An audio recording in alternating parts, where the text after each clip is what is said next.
Donald Trump had just concluded his National Security Council meeting, for which he had cut short his stay in Canada and returned to Washington. If we look at his social media rants and how his National Security Council meeting went, you get an idea on just how confused this man is. According to some US media outlets, Trump is actively considering joining Israel to attack Iran for a regime change. If that's what he chooses to do, not only would he be betraying his core Republican support base, but he would also be leaving a legacy as just another warmongering US president. Many of his advisors in the National Security Council opposed the idea of dragging the US to an illegal war that didn't concern America. The confusion in the US establishment continued even as Iran fired more missiles hitting Israeli targets. Trump today went berserk on social media as he left no stone unturned in exposing his hypocrisy. In one social media post, he used the term we when he wrote this: "We now have the complete and total control of the skies over Iran." He was no longer pretending to be neutral. He then shared another post threatening to assassinate a head of the state, Ayatollah Ali Khamenei in this case. Just read his post and try to understand his thought process. Is this the language of someone from a civilized country, or Trump is actually sounding like a thug who's accidentally managed to become the president of the most powerful country in the world? He criticized George Bush, Barack Obama, and Joe Biden for causing conflicts in the world. How is it different now if he chooses to join Israel in this illegal war?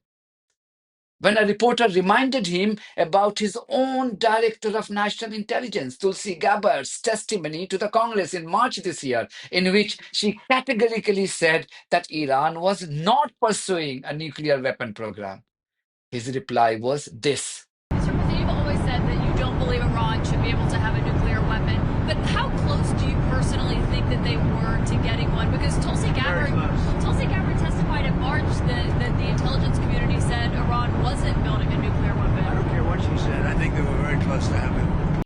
Some reporters also posed this question to the State Department spokesperson, Tammy Bruce, this evening. Alan Fisher from Al Jazeera English. Very good. How do you do? Fine, thank you. The US intelligence assessment on March 26 was that Iran was not working towards a nuclear bomb. What's changed? That the US position seems to be that it was very close.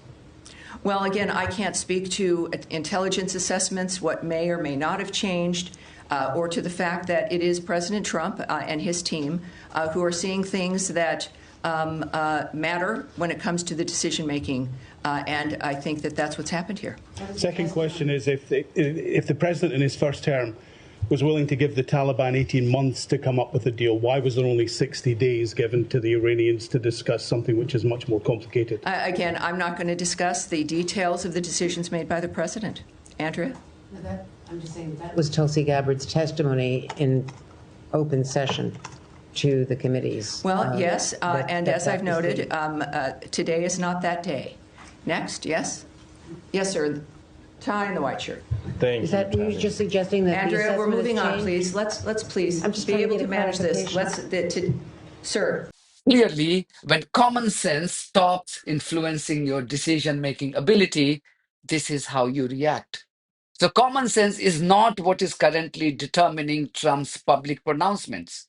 It's something else, something very sinister. And chances are Americans wouldn't take this betrayal lightly this time around. Mind you, Trump got votes of a lot of youth who are not going to take his treachery very kindly. They don't want to have anything to do with a rogue settler colony and its unscrupulous conduct. The German chancellor accidentally spoke the truth about the deeply racist and genocidal nature of Western politicians, including himself. Friedrich Merz made an extraordinary confession when he said this, and I quote, "This is the dirty work Israel is doing for all of us." End quote. Not only did he expose his racist and Islamophobic trait through his confession, but the German chancellor also explicitly admitted that they support Israel in the region for a reason: to slaughter innocent men, women, children, and babies for fun, something Western politicians would like to do themselves but can't do because this would contradict their claims of being civilized. So they have Israel doing their dirty work. Israel knows that it's losing the war, that it badly miscalculated. War criminal Netanyahu is so used to dropping US bombs on helpless and unarmed civilians that he didn't expect Iran to inflict so much pain on Israel.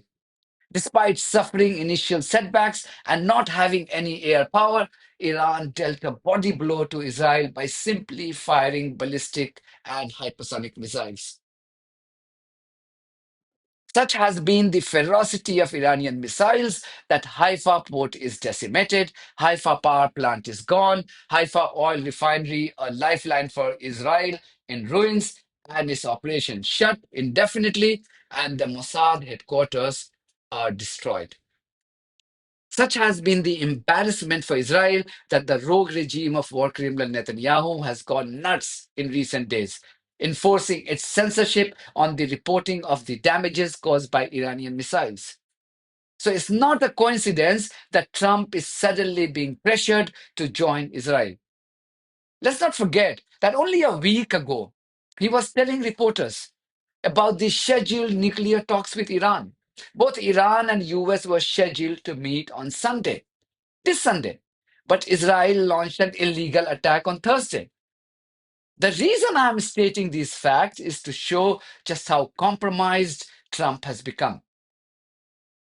Many believe that he has drastically shifted his position, even at the cost of hurting his own legacy and betraying supporters under duress from a powerful Israeli lobby. As many as 15 lawmakers, led by the Republican Party's Thomas Massie, has tabled an anti-war bill to ensure Trump doesn't drag America to another war. These are just some other examples as broadcast by the BBC. Go through some of the reaction that we've been seeing inside the Republican Party among the president's allies to give you a sense of how divisive this issue really has been. Republican Idaho Senator James Risch said earlier today, "This is not our war. This is Iran's war.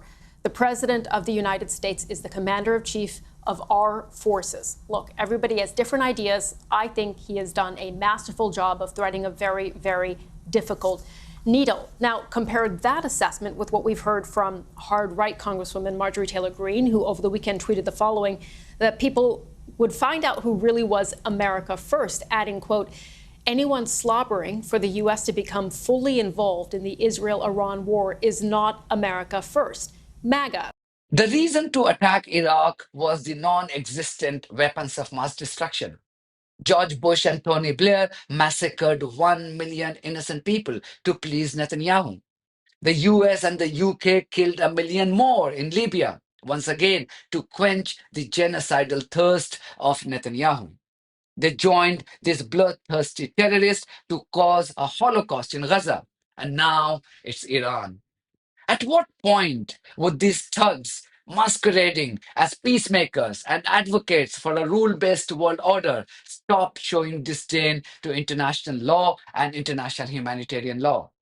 What would it take to satisfy their collective desire to slaughter innocent people for fun? That's it from me. Thank you very much for your support of this platform and our journalism on buymeacoffee.com and Patreon. If you do think that our journalism is worth supporting, then you too should consider becoming part of it. Details are there in the description of this video.